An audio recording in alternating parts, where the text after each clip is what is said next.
All right, sports fans, how's everybody out there doing? William Martin coming at you one more time here on YouTube with another edition of the 300 Pounds of Sports Knowledge Podcast. Now, the New York Giants are going to enter Sunday's game with the Miami Dolphins without the services of starting quarterback Daniel Jones. The Giants received this news today as they found out that Daniel Jones' neck injury that he suffered last week from the Philadelphia against the Philadelphia Eagles is not going to permit him to play versus the Dolphins. And they also, the Giants, have to evaluate his status to see what's going to be his ability or his availability, rather, to play for the rest of the season. Now, the thing is this with the injury to Jones, you have to ask yourself if you are the Giants, is it time to start looking at going at a different direction at the quarterback position? Because in 3 years as a Giant starting quarterback, Jones's record is only 12 and 25 with a completion percentage of just under 63%. He's thrown 45 touchdowns to 29 interceptions. And in each year that Jones has been the starting quarterback for the Giants, New York has never finished higher than 23rd in the National Football League in total offense. Now, Jones throughout his career has been unable to consistently throw the football down the field with accuracy coming off of his first option. And when I say that, if his first option is not there, being able to look to the second, third, fourth, fifth, or even coming back to the first option in order to complete a pass. Most importantly, Jones has not been able to elevate the play of those around him while he also has been unable to stay healthy. Jones has never made all 16 starts in a season. And of course, this year, 17. It's not going to happen. And the thing is this Jones was shockingly, and I mean shockingly, taken sixth overall by the Giants in 2019. I really felt that Jones was a fourth or fifth round pick, and that was a super reach for the Giants in 2019. And anytime that you fail when you're drafting that high, it really sets your franchise back in the NFL. And I say that because if you look at Jones's collegiate career at Duke, there was absolutely nothing that jumped off of the TV screen that made you think, you know what, this guy was going to be a franchise quarterback in the NFL for a very long time and have a big impact. Just not the case. And to me, I felt, and I looked, in looking at Jones play these 3 seasons, the only way for Jones to succeed is if he was on a mega talented team that their talent would minimize his weaknesses. And the Giants obviously are not a talented team. Right now, the way that the Giants are structured offensively, they need a quarterback who's going to elevate the people around him. Daniel Jones is not that guy.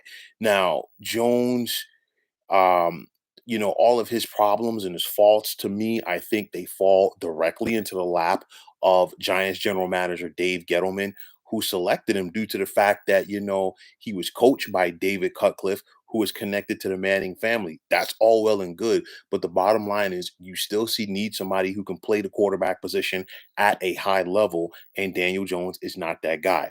And being the Gettleman is currently on borrowed time right now because I don't see any scenario where Gettleman returns as general manager for the Giants in 2022. I don't see a new general manager coming to New York and committing long term to Jones. Now, Jones has one more year left on his rookie deal, and of course, there's an option for the Giants for 2023.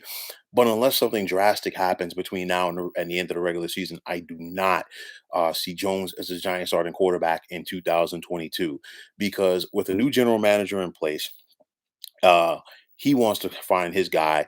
And head coach Joe Judge, if he survives this year, he's going to be on the hot seat heading into next season. He can no longer afford for Daniel Jones to try to attempt to figure it out because Jones is, or Judge rather, is going to need to win games. Now, some people are going to like this and some people won't. That's fine. But when you watch Daniel Jones play, he is Dave Brown 2.0. And if any old school Giants fans from the 90s remember who Dave Brown was, who also came from Duke, it was not a pretty time for the quarterback position with the Giants. Like I said before, this is what happens when you miss on your picks early, and the Giants have been doing it for several years.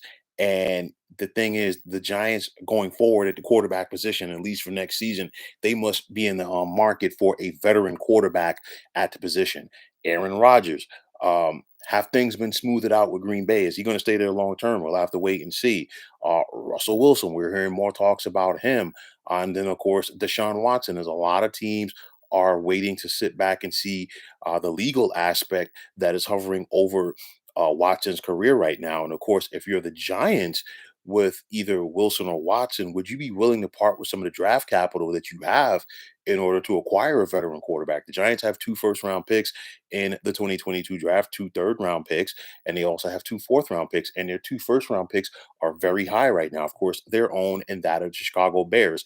And if you're the Giants, I mean, do you really want to try to start over again, potentially with Kenny Pickett? I'm not sure because you have to be in a win now mode. I said it this season, in the offseason, rather, and some people looked at me skeptically. I didn't say it on social media or YouTube. I talked to people about it. But the thing is this, the Giants have everything in place except for a quarterback. And of course, don't get me wrong, at least defensively, but don't get me wrong, there are some issues on this offensive line for the Giants. And, there are going to be some people that are going to say, well, you know what? We don't know what Daniel Jones could be because he's not playing behind a good offensive line. I totally get that. But like Daniel Jones to me, is in order for him to have success at the NFL level, he has to be in a situation where everything is perfect. Offensive line, running backs, receivers, solid defense. He would have to go out there and simply just don't mess the game up. And at this point of the game, the Giants cannot afford to have that. So it's a situation where you hope personally that Daniel Jones is not hurt long term. You also hope that this is something that will not affect his career going forward because neck injuries are something that you simply don't gloss over. You think about the Giants playing the Eagles, and of course, a couple of years ago, running back David Wilson suffered a neck injury, and that was the end of his career. But the thing is this, the bottom line is I've never seen it from Daniel Jones in regards to being an impact player at the quarterback position. And the thing is this, the Giants need some new direction. The Giants have to get desperate and drastic to try to turn this around. And if you're John Mara, you have to try to, quiet the boo birds at your stadium. I mean, every time that you come out for what should be a joyous occasion this year, honoring the 2011 Super Bowl champions, retiring Eli Manning's jersey, retiring Michael Strahan's jersey, you're getting booed. And it's the fact that the Giants have not made the postseason since 2011. They have not had a winning record since 2012. And these are the dark ages for this Giants organization that they have not seen since the 1970s. And people want to see a winner. So, what are you going to do, John Mara, this offseason to turn things around? We'll have to wait and see.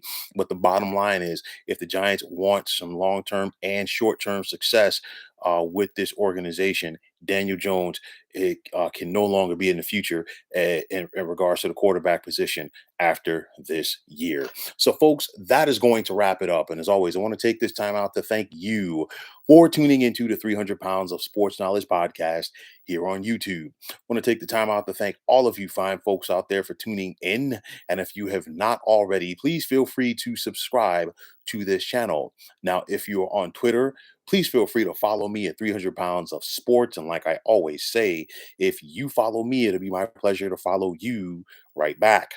There's also the sports discussion group on Facebook at the Sports Depot 365. You can check it out, drop a line, and be a part of one of the better sports debating sites going on social media. So, once again, fine folks, my name is William Martin, signing off, saying take care and have yourselves a wonderful day.